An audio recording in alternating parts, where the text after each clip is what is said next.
Welcome to the Third Wind channel, where today we're starting a new series called The History of Its Popularity, a series where we take a look at a certain topic and look at its popularity timeline in detail, highlighting highs and lows and asking why they happened.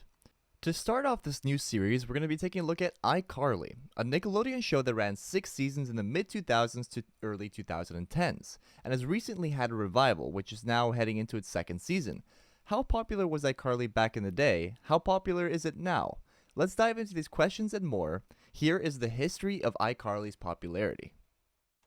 Let's start by taking a look at the interest in iCarly over time. This graph shows exactly that, with the level of interest on the y-axis and the period on the x-axis. The interest is calculated by how many times iCarly is being Google searched in a given period. What can we take from this? iCarly first aired in 2007, which we see is where the interest starts, and picks up steadily until it peaks in around 2010, around the time of the third season. After this, we are in steady decline until we reach 2021, where the revival is announced, where we get a similar level of interest to when the show first started in 2007. In order to give the level of interest better perspective, let's compare iCarly's interest over time with a popular show that ran at the same time, The Office. As you can see, when both shows are originally aired, they're getting roughly the same amount of interest. These shows would get roughly 5 to 10 million viewers when new episodes aired. One important point to note is that even though iCarly recently got a revival, it still failed to overtake the interest that The Office has nowadays, years after it ended in 2013. However, if we were to compare these shows with a real TV giant, The Walking Dead, there is no comparison, although The Walking Dead did mostly air during a later period. But now, honing back in on iCarly, let's dive deeper into what was going on during the show's highs and lows and where it is today. Let's divide iCarly's history into 5 sections: the beginning, the heyday, the end, years gone by, and the revival. First up, let's talk about the beginning of iCarly. iCarly's first episode aired on September 8th, 2007, which was watched by 4.1 million viewers. This is a respectable viewership, and the whole first season maintained an average of about 4 million viewers per episode. When compared to other shows on Nickelodeon and Disney Channel, the two largest channels targeted towards younger audiences, 4 million viewership is not bad at all.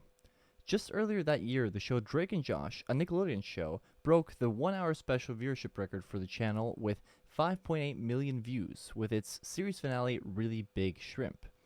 Disney Channel's potentially biggest show at the time was Hannah Montana, drawing an average of 4 to 5 million viewers per episode at the time. When you consider this, iCarly's average 4 million in the first season was to be considered a big success. The second season of iCarly grew the franchise, raising the average viewership to around 5 million per premiere, and smashed records for the show previously with the episode I Fight Shelby Marks, the season finale, which was viewed by almost 8 million viewers. Now, why was iCarly a relatively big success from the start? It gained mixed reviews from critics, so what was all the draw? Well, the thing is, kids don't care about critic reviews. Dan Schneider's initial idea of taking Miranda Cosgrove from Drake and Josh and giving her own show turned out to be a perfect transition for the fans of Drake and Josh, carrying the viewers from the popular Drake and Josh while simultaneously bringing in new viewers. In 2007, the big shows on Disney Channel were starring young females like Hannah Montana, That's So Raven, Wizards of Waverly Place, and so forth. And so Nickelodeon's solution was to introduce one themselves, rather than Drake and Josh, boys. So I think when you put all these elements together, along with a quality sitcom, it just proved to grant success for iCarly from the start. Following iCarly's first and second seasons, the show would reach the peak of its popularity between 2009 and 2011, in its third and fourth seasons. Just looking at viewership alone, the third season averaged 5.5 million viewers, and the fourth season averaged over 6 million viewers. As discussed earlier, these numbers for Nickelodeon were extraordinary. To give this a little more context, here are the most watched broadcasts on Nickelodeon ever. Notice how iCarly appears 4 times in the top 10, also holding second and third place, with, for example, I Saved Your Life, a 1-hour special in season 3 getting a whopping 11.2 million viewers. Just for context, here's a list of Disney Channel's biggest broadcasts ever. As you can see, Disney Channel has never premiered to over 10.8 million viewers, meaning that I Saved Your Life was viewed by more people in its premiere than Disney Channel has ever, the biggest channel targeted towards young audiences.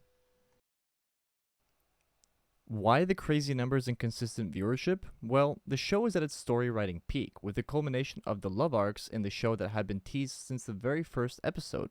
And, as another example, the episode I Quit iCarly, the third most watched broadcast on Nickelodeon, is about the potential end of iCarly, an arc where the two stars of iCarly are having a fallout. There was much excitement around this period for the fans of the show, and the numbers mirror this.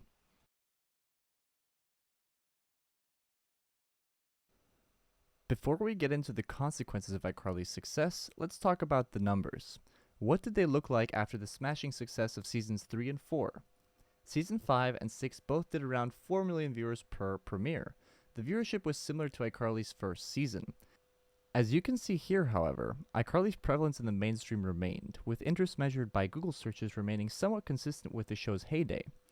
The big difference here, however, is that the show failed to garner attention to its big specials, with its biggest viewership in Season 5 bringing in 5.5 million viewers, and the show's big finale, iGoodbye, bringing in 6.4 million viewers.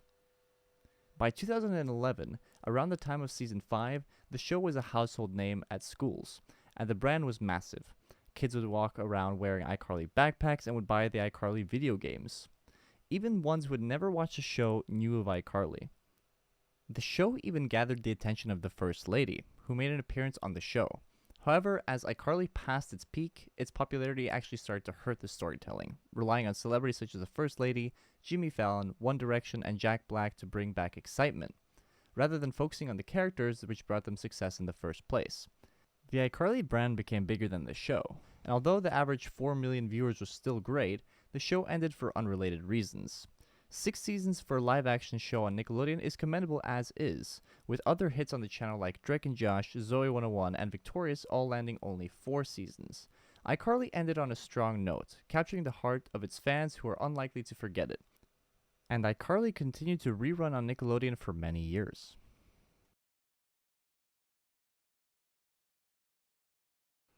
After iCarly's end, reruns would continue until 2021, more than 8 years after the show's end, meaning iCarly would still bring in enough viewers for Nickelodeon to warrant showing it all those years later.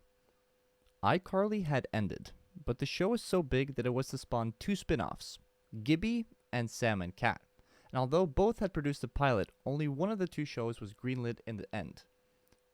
Sam and Cat went on to do 1 season, from 2013 to 2014, and its first episode premiered to around 4 million viewers, which it would never surpass, averaging somewhere between 3 to 3.5 million viewers per episode.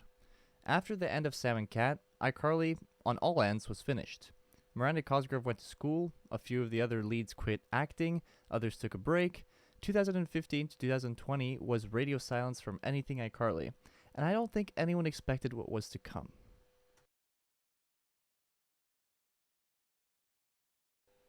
On December 9th, 2020, iCarly, the revival, was ordered by Paramount+, a sister company to Nickelodeon. This was big. As you can see here, there was an immediate interest in this news, but what I've been showing you this whole time is global interest. Look at the interest in the US alone. iCarly has never been Google searched more than it was during this revival announcement. The idea of iCarly coming back turned heads. When it came time for the series to release its trailer and its first episode, it was at its absolute peak. However, this immediate interest faded quickly. The show was given a 100% fresh rating from Rotten Tomatoes, but that didn't help the popularity. I couldn't find any figures for how many millions of views these episodes are getting, but I think that information will come with time. This show just wasn't getting mainstream attention. This could be due to it being Paramount+, a smaller streaming service, or bad marketing, or maybe people just didn't like the show. However, this is still the biggest show at the moment on Paramount+, who swiftly renewed the show for a second season. So where are we right now? Well, the trailer for the second season has just dropped, and the interest has not grown much from the looks of it. Is this a sign for concern? Yes.